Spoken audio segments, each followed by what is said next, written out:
All right. Well, thank you guys for joining us today. Today we have a special guest with us, TJ with H&G Inspections.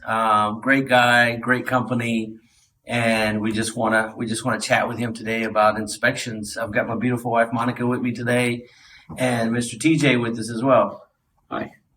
So, yeah, I mean, I appreciate you coming out, and there's always a lot of questions with inspections, obviously, in our industry.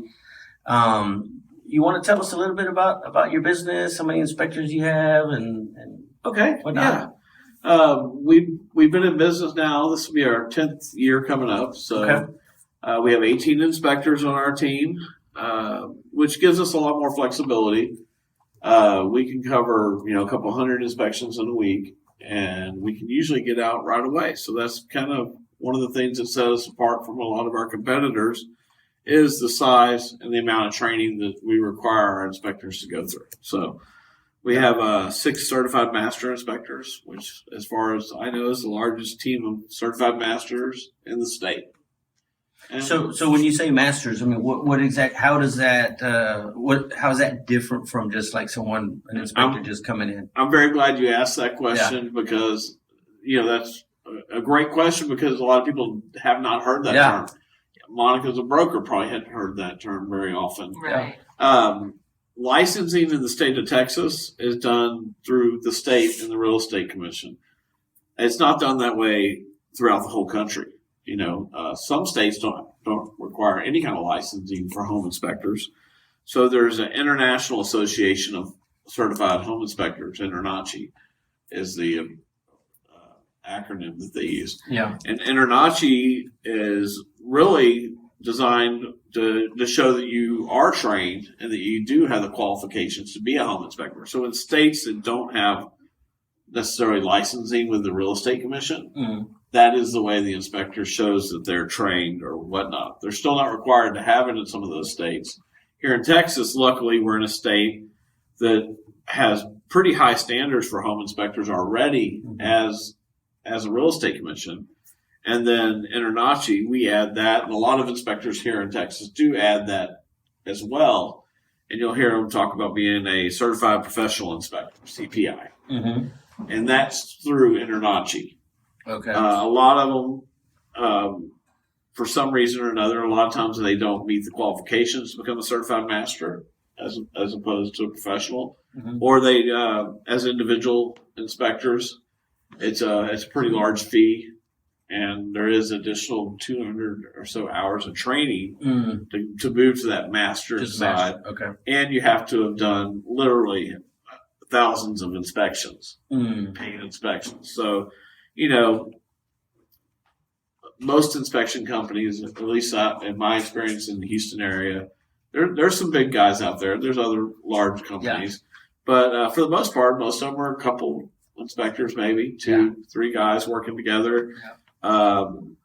They do 200-300 inspections a year if they're busy each. And then they have to spend time marketing and stuff like that. We have a marketing team that does all the marketing, so our inspectors just inspect. Yeah. So for us to have inspectors that have done thousands of inspections we are lucky enough to have that. Yeah. Because, when you're having to market and inspect and wear all the different hats, you just don't get as much experience out in the field, and they're having to wear more hats. So for sure. We started out from almost the beginning of trying to run it more like we do now. It's a business. Okay. Our inspectors, you'll never see one of our inspectors at one of our marketing events. Hardly. Gotcha. Occasionally, maybe, but no, because they're out there doing 10 inspections a week.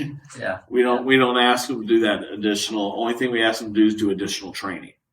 And that training is going to give you a better inspection. So that's where the certified master comes, is from the International Association. Okay. Well, that's a good deal. So, from my experience, when we're dealing with inspectors, I always like to advise our buyers, to show up to meet the inspector towards the end of the inspection, right? So that they can kind of get a feel of what some of the issues might be, if there's any red flags. I mean, Are you guys okay with that? Oh, if we my buyers absolutely show up? encourage every buyer to show up. Okay. If the house is occupied, just for liability reasons and things of that nature, we really, and honestly, if they're there the entire time, sometimes, We never tell them to go then. they Yeah, get we're in like, the ether so much that they're so let excited. them do their job. Yeah, that they want to ask a lot of questions. Yeah. And you might stand there and talk to them about a certain issue for 5 minutes. Yeah.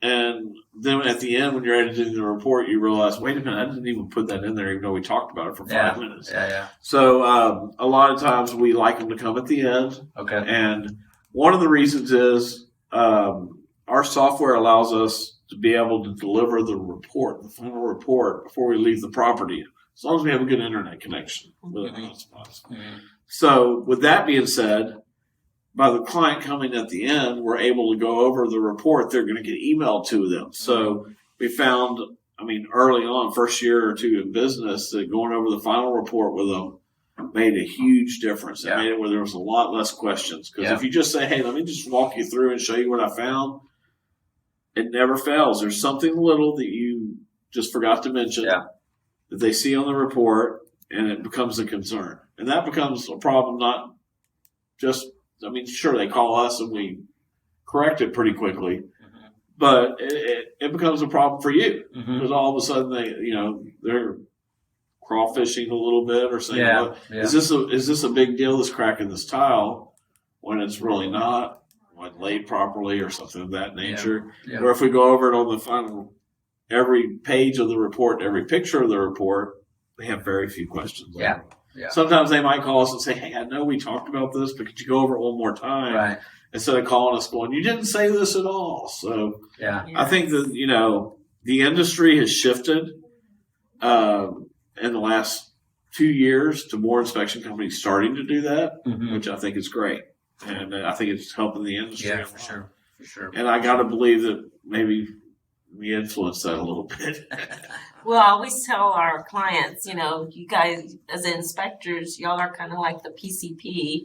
You do a head-to-toe assessment on the property, and hey, I have a wrinkle on my forehead. As when we're doing head-to-toe assessments, we have to document that wrinkle, but it doesn't mean anything's bad, So well, there's no pass or fail either, because it's very frustrating when a realtor will be like, well, just tell me the big things. And I'm like, well, what's big to you might not be big to me, or what's big to me might not be big to you. Let's just go over it all real quick. Yeah. And if you think one particular issue is a big issue, let's talk a little bit more about that. Yeah. Because, I know I saw that you guys had Brandon from Structure and Foundations on, I think 2 weeks ago. Or something like that. Ago. Yeah. I happened to be at my desk and I saw it flash up and I watched it. And, we work real close with Brandon. And so to me, I've seen how inexpensive a minor foundation repair can be, where other people sometimes are like, foundation, I'm out. Yeah. And so there's no pass or fail. It's just what the buyer has to know what they're buying. Sure. Same with a roof. To me, a roof is the least invasive thing to have to do to a home.